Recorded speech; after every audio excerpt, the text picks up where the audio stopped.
Hey guys, well, we're back and we're going to continue reading our story of George Washington. Here we go.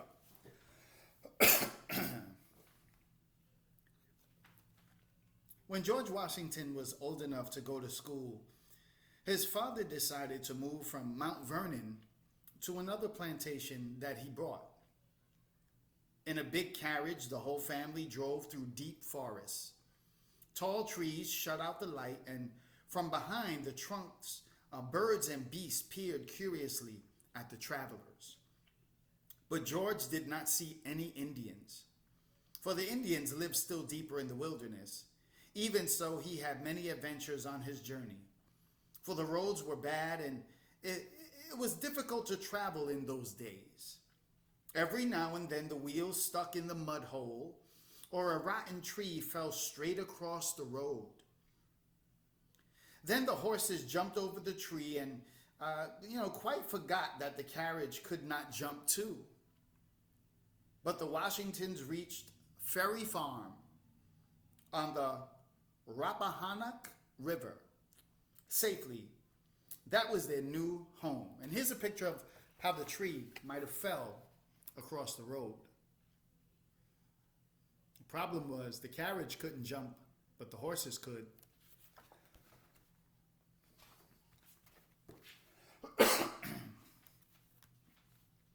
Now, George Washington was taught to read and write, and he also learned to dance. How many of you know how to dance? For every boy and girl in those days had to know how to dance. I'm not sure why. One day, two young men and handsomely dressed gentlemen arrived. They were his grown-up half-brothers. He had never seen them before, for they had been away at school in England. At first, George was so shy that he almost stumbled over his own feet. But it was not long before he and his brothers were friends. He loved his oldest brother, Lawrence, the most. Lawrence was an officer, and George wanted to become an officer too. So he played that he was general and a drum beater, and scared all the chickens when he led his sisters and brothers to great and glorious wars. He was using his imagination. He was pretending. And here's a picture of what that might have looked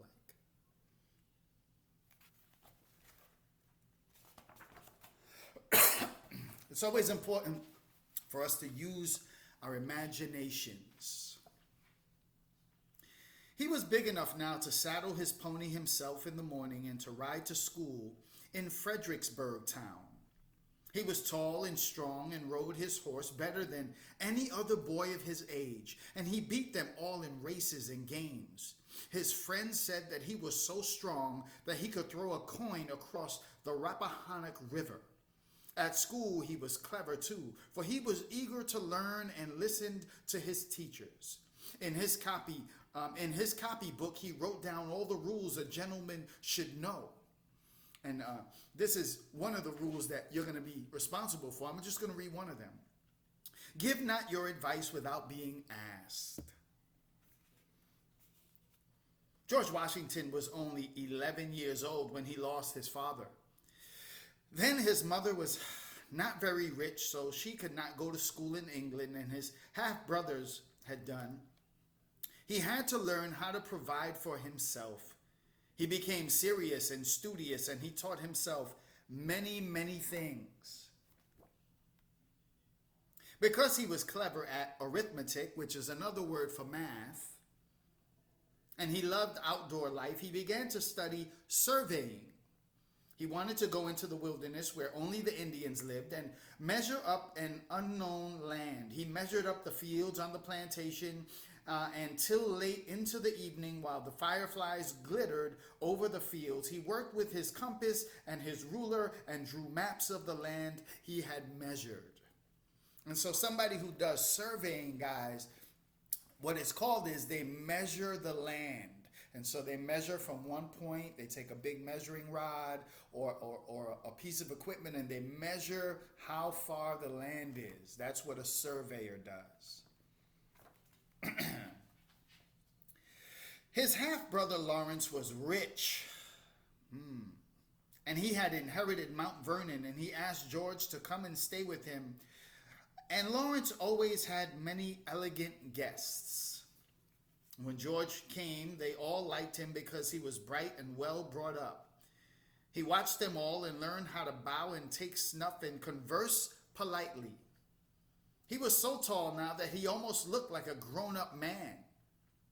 And nobody was better than he at riding and hunting. Once, at a fox hunt at Mount Vernon, he met Lord Fairfax, the richest man in Virginia. After that, Lord Fairfax always wanted him along when he went hunting. He thought so much about George that he asked him to become one of his surveyors, or one of the people that helped him measure the land. Okay?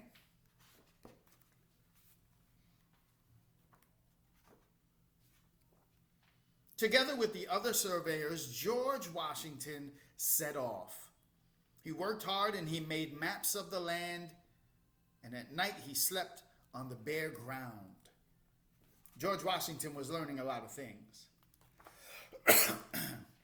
And one day he met a tribe of Indians. Have any of you ever met a Native American Indian? Have any of you ever been to a powwow? Those are some really fun places to go. And you should ask your parents to find out when the next powwow is going to be coming to Florida, that you might be able to go and see a great powwow. You can even look up a powwow on YouTube and see what a powwow is. Some of you have already, I've already shown you those through YouTube videos. So one day, he met with a tribe of Indians coming from war with scalps at their belts. George Washington and his friends gave them presents, and the Indians danced their war dance for them. They were friendly with the surveyors and smoked peace pipes with them. This was the first time George Washington had seen the tribe of Indians, and he thought their dance was very funny. But now the surveyors had reached the end of the Fairfax lands and were ready to return, and Lord Fairfax was very much pleased with the maps that George Washington had made. Other people too asked him to survey their land, and soon he was made surveyor for the whole country. And this is what it looked like at an Indian powwow. Indians are dancing. Okay. Well, guys, that concludes our story for today. So don't forget, keep going, get your assignments done. I'll talk to you soon.